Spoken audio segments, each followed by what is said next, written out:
Good morning, and it's nice to be here, and nice to be here now that it's starting to become light in the morning as well.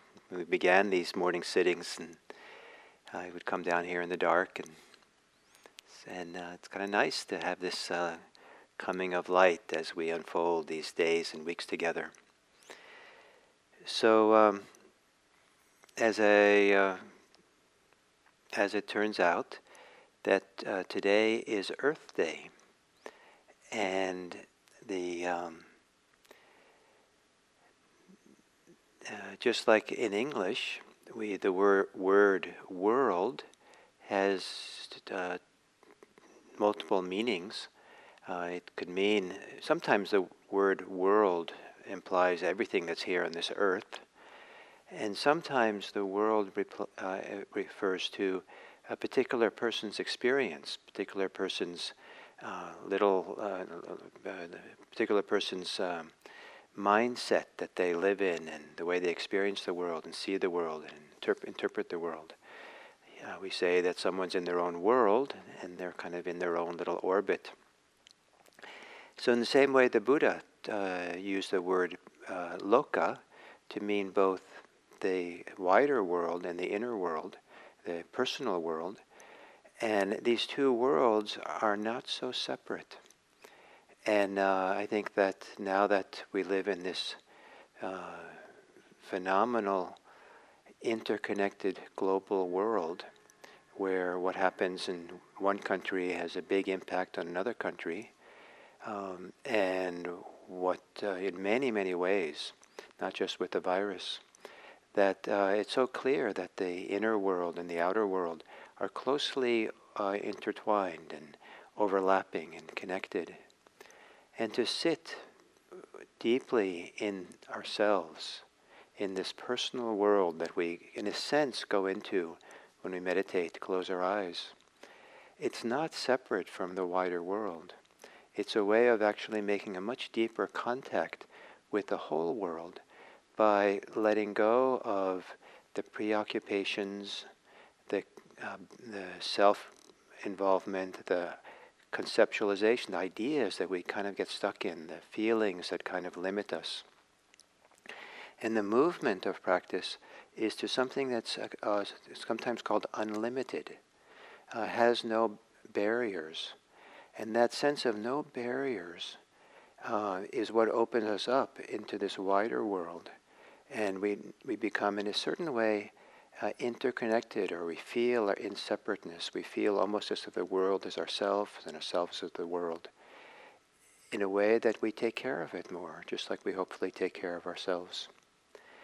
So with that, we're celebrating Earth Day today. Perhaps we can sit realizing the inner world that we can settle on, allow the mind to become quiet with, allows us to see and connect to the wider world in a beneficial way. So taking an upright, meditative posture, either literally upright or figuratively. If you're a person who meditates lying down or some other way, there can be still an uprightness in the inner life that kind of upholds the best of who we are. And closing the eyes, and just as you come into a new place, or come into a place you haven't been to for a long time, and you kind of check it out, spend a few moments checking out the inner experience you have, experience of your body. Just be curious for a few minutes. What is here? What is your experience of being in a body? How is it for you?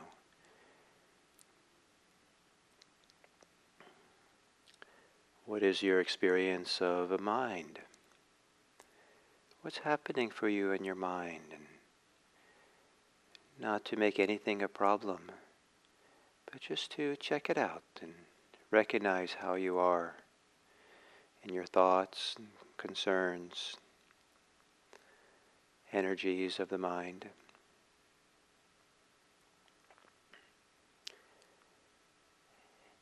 And then to also be curious and check out how you are in your heart. What are the emotions and feelings that are present for you? Checking it out as if whatever is here is okay. This is a time to be inclusive of all of who you are. Because if you can be inclusive of yourself, then there's a chance of lowering the barriers you have, the limitations on yourself that prevent an inclusive awareness of the whole world.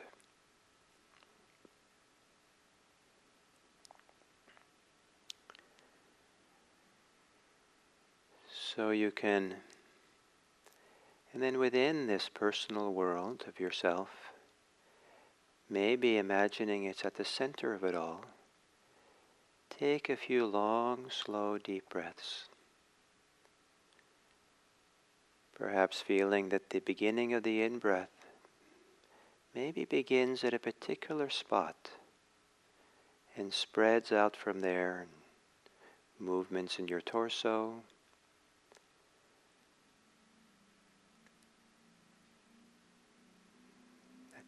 the tingling and contact against air against your nose, if that's where you feel you're breathing.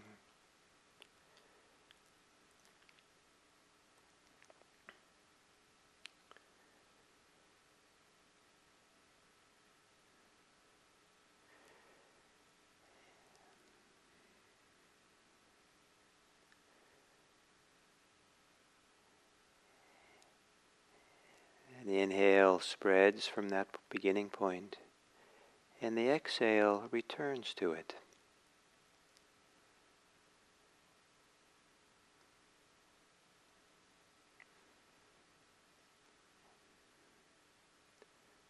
And there's a rhythm of expanding and contracting, swinging open and swinging closed, the comings and goings of the body breathing.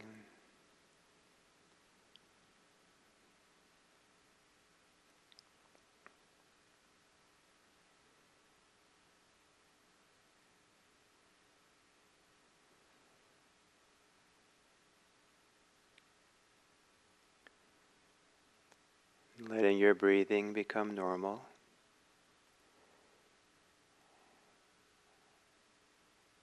And here, caring for this personal world of yourself,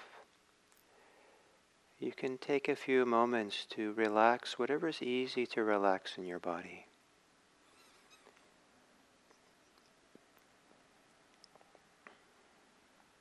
I'm particularly fond of relaxing the belly and feeling the stability that comes from relaxing and settling into the pelvis area.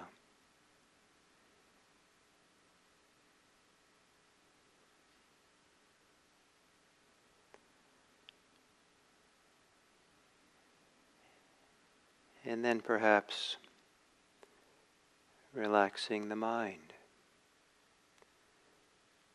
Perhaps the mind needs to hear that for these moments, everything is okay.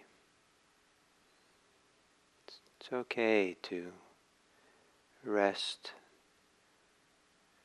the troubled mind, anxious mind. It's okay to come home here in a settled way with your mind.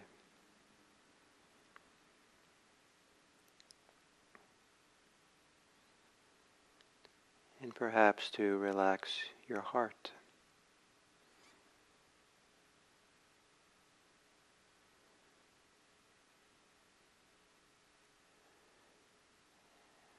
And then again to feel your breathing.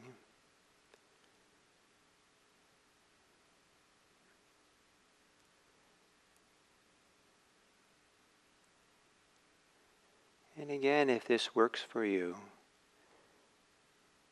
to really connect to the beginning of the inhale, especially if you can find a particular point in the body where it all begins, a particular movement, or a particular moment in time, the rhythmic time of breathing in and out. And as your inhale expands and grows, maybe even imagining it grows and spreads outward beyond the edges of your body. And then as you begin the exhale, from beyond the edges of your body, there's a coming back, a letting go, a settling in, back to that beginning point at the end of the exhale.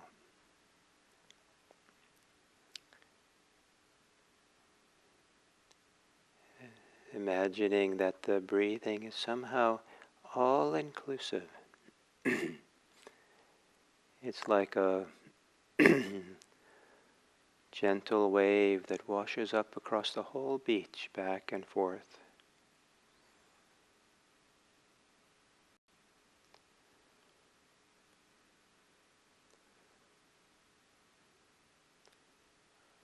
Or a refreshing wind that blows across the whole land.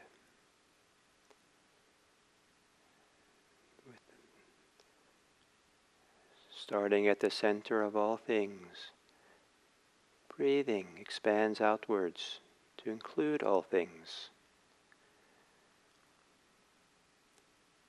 And then back again to the center.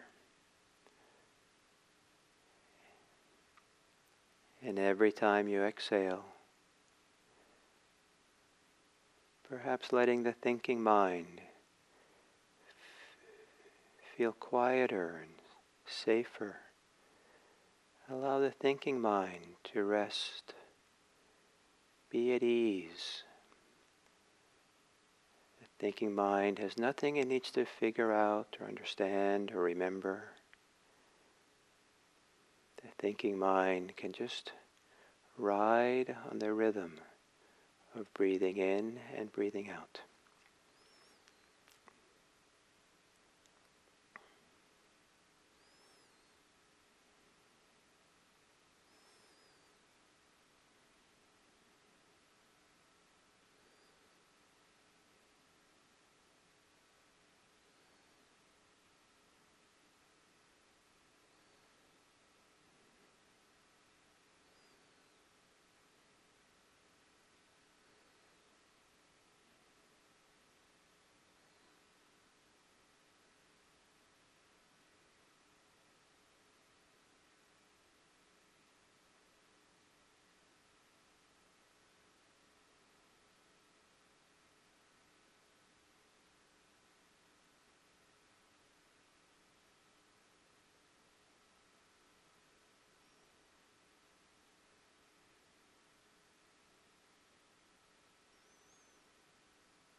And then as we come to the end of this sitting, you might continue to feel your breathing, the rhythm of your breathing,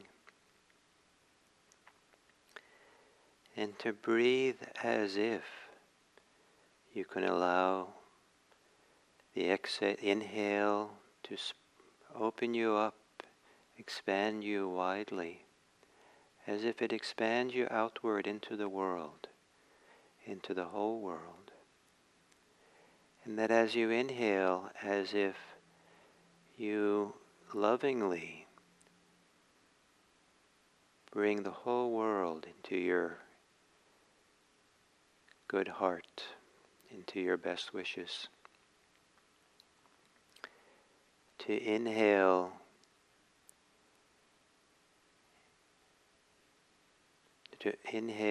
and open up, expand, fill outwards, so that your love and care for the whole world can expand also. And as you exhale, let it bring all things back into your heart.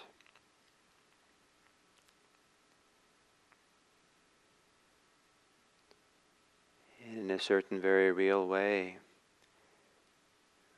we're inseparable from the whole world. In a certain way, we are the world that's conscious through us.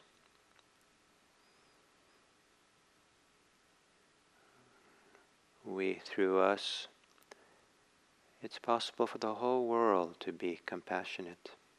We are the world being compassionate and loving and caring. On this Earth Day, may our care and our best wishes for the welfare and happiness of all beings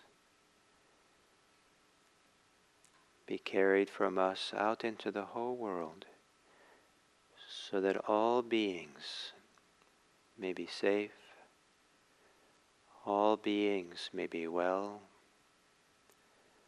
all beings may be happy. May this whole world, may the entire earth have a day of peace and rest and mutual appreciation. This is a day to appreciate what we have here.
So this morning, I'm going to continue the theme of beauty and the beautiful in the teachings of the Buddha. And as I said on Monday, that if we translate the word Kalyana as beautiful, which is the first dictionary definition of the word, that it brings alive a wonderful perspective of the Buddha's teachings and the Buddhist practice. That we are here to practice is to connect to awaken, to become aware of, and to grow what is beautiful. Meditation is to become skilled in the beauty. And for today's perspective on this topic of beauty, I want to talk about action. The what we do, the actions that we do, and how the Buddha also talks about beautiful action, and that beautiful deeds. And and I find it's particularly relevant today on Earth Care Day because it's a human action which has a huge impact on the world. It's how we act, how we behave, what we consume, what we do with our consumption that causes a lot of damage on this earth and has some chance to mitigate or perhaps lessen the damage we do and allow the earth to come back to some kind of homeostasis. And so human action is actually quite important. It's a very hugely important part of human life, the impact human life has, and an impact that our actions have on ourselves. Buddhism is not only about sitting in meditation and getting quiet, it's also about learning to have choice and wisdom and care around the actions that we live by. And those actions can be guided by the idea of beauty, beautiful actions. So I felt very lucky that in my early years of practice, I was practicing in Zen and went to monasteries in this country and in Japan.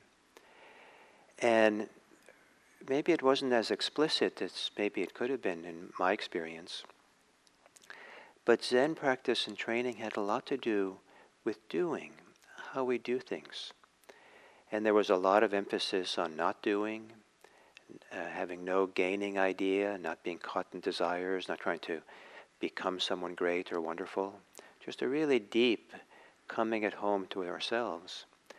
But there was also, inseparable from Zen practice, was the idea of action, doing things. And in the monasteries, there was a lot of doing that we did. We would sweep, we would clean, we would work, we would chant, we would be together in community. It's many, many things.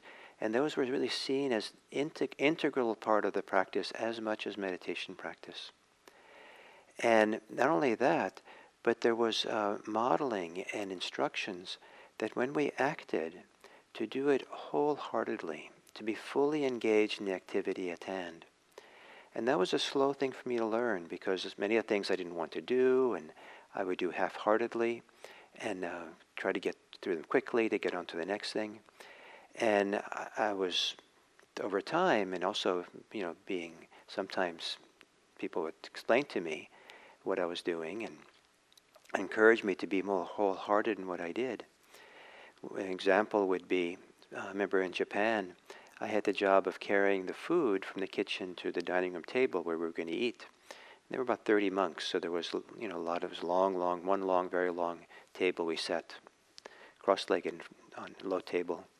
And I would bring the food, and I would sometimes carry a pot or whatever I had. It was a small, it wasn't that big of a pot or bowl or something, and just carry it in one hand. And no, Gil-san, don't do that. You have to, if you're going to carry something, you carry it with both hands, as if it's the most important thing of the moment. And really care for it and really be there for that carrying. Don't do it casually like carrying it as an incidental thing. Really be there and hold it. If you drink tea in Zen, then you don't just pick up the tea and keep talking and whatever. You pick it up with both hands, and you pick it up and you take with both hands you would drink the tea. So this idea of with both hands, with all of ourselves, really be there. I learned a lot about that in the kitchen in the monastery, to really be there fully for the activity of chopping carrots or onions or whatever it was. And sometimes there were 5 gallons of onions to chop, and so just really had the chance to just me and the onion, just be there fully. And there was something that began to thaw and open in me in doing this, the resistance I had, the half-heartedness I had, the impatience I had. And I started to find this wonderful engagement, some people might say concentration, fully involved in the activity I was doing. that the activities I did became really enjoyable, or became something I got wonderfully engaged in, and kind of became free in the process of the action. And so my actions started to become, at least from the inside out, to feel beautiful. Sometimes I'd see other people in the Zen monasteries, and to watch how they swept, or even watch how they ate, or watch how they did certain things. And there was a sense of beauty, or sense of elegance, or sense of elegance and sense of simplicity. There were some people who would do heavy work, and you had a feeling that, and when they engaged in the heavy work, there was nothing extra, no extra muscles were used. They were just there and doing it in a complete way, but there was no extra strain that was unnecessary that they were doing. So this idea of action, and it turns out in the teachings of the Buddha, action, which is, the word for action is kamma or karma, is really key. And part of this, how important action is the Buddha said there were 3 kinds of actions to care for. There was actions of body, speech, and mind. That what we think is a kind of action. And it's not just physical action that is important.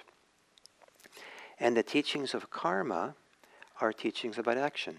That our actions, whatever we do, body, speech, and mind, have consequences. And we could be the caretakers of those consequences. That if we want to have good consequences, do good karma, good action. If we want bad karma, bad consequences, do bad karma, bad actions.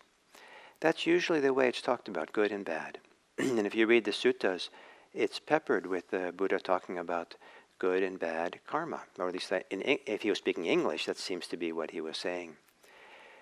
There are times when the Buddha speaks about good karma that he doesn't, when it's translated that way in English, turns out it's not, the Pali word for it, the ancient word, is Kalyana. Beautiful action. And so when karma teachings and karma concerns switch from being concerns about good karma to beautiful karma, there's a very different feeling about what we're doing here. Good has a very strong association with morality, with ethics, and that's a magnet for all kinds of cultural conditions and religious ways we've been conditioned to understand good, bad, right, wrong, ethics, ethical and unethical, and it can get kind of heavy very quickly and obligatory and kind of depressing even, like, oh no, I have to be good. But if the language instead is beautiful karma, to do karma that's good, the Buddha said that a doer of beauty reaps beauty. So the idea of karma is an ancient idea in many places, in many cultures, that you reap what you sow. And so the actions is what you sow, and then what you reap is the consequences of that. And here the Buddha says, a doer of beauty reaps beauty.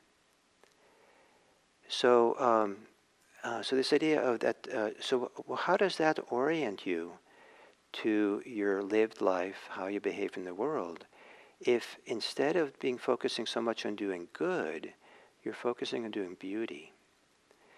Some people will protest that beauty is indulging in something. It's, it's just aesthetic. It's just kind of something.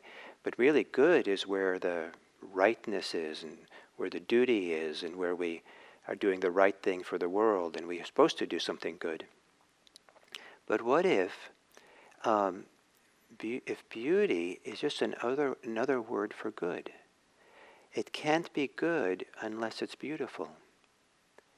If we want to do good for the world, maybe there has to be some beauty in it. There has to be some wholeheartedness and fullness and clarity, where we don't do things with limitation, we don't do things with a burden, we don't do things with resentment, we don't do things with a sense of obligation and pushing and like this heavy duty and overcoming our resistance. we learn how to let go of resistance. We learn how to come from a freedom. We learn to come from joy, from inspiration, from compassion and care. That's part of the beautiful heart. So, so if you want to do good, why not look and see about it? Can that be done beautifully as well? And what does it mean for you to do something in a beautiful way? Maybe it can mean that you do it, in a beautiful physical way. People outside of you can see you, and that's a beautiful thing that person's doing. But that beauty in Buddhism is an inner beauty. We're doing it in a way that expresses the goodness, the beauty, the virtue, the generosity, the wisdom, the peacefulness, the harmony we have that we can discover within ourselves. So this teachings of karma also has this idea of consequences, that there's traces left by our actions and what we say and do and even think. And those traces can live, for example, in our memories. And the Buddha has this teaching that if a person sits down to be quiet, meditate, or lay down in bed, or just be quiet sometime, that then their actions will, the traces of them will come and visit, will come along. And if you've done bad actions, ill actions, actions which are unhealthy and harmful, that they'll come and whatever actions, whether it's body, speech, and mind, they will come and cover a person over, spread through a person, envelop a person, just as a great shadow, a shadow of a great mountain in the evening covers, overspreads, and envelops the earth. So, the sun is setting behind a mountain, and the shadow of the mountain then spreads across everything.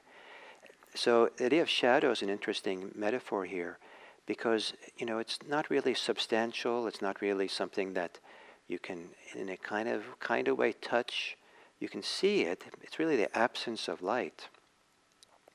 And so when we've done ill actions, they'll catch up to us sooner or later. If they're really bad, we sit and meditate, and our somehow the inner psyche will churn up the things that we are unresolved, the things which we feel bad about, the things that have been created a kind of negative trace in our memories and psyche, and they have to come up and be resolved or worked through, or be disavowed, or be learn something and be changed by it for the better.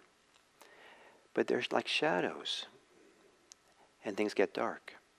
If we extend this metaphor, it's a little bit different than what the Buddha said. Then he uses the word beautiful actions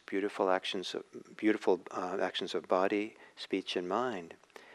Then if a person's sitting in a chair or bed or resting on the ground, then the beautiful actions that they did in the past, beautiful bodily, verbal, and mental conduct, will cover them, overspread them, and envelop them like the sun that's coming up and shining across the earth in the morning.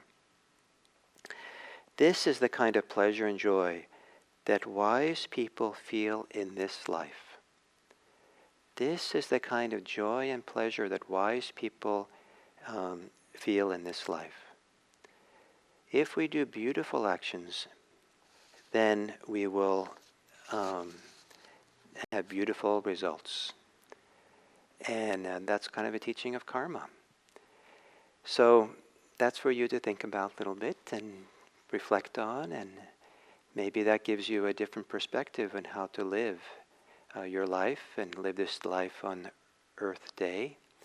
That maybe it's a day to live in beauty. And if that beauty is connected to what's best in our hearts, then I'm sure it'll be best for the world as well. May you live a beautiful life. Thank you.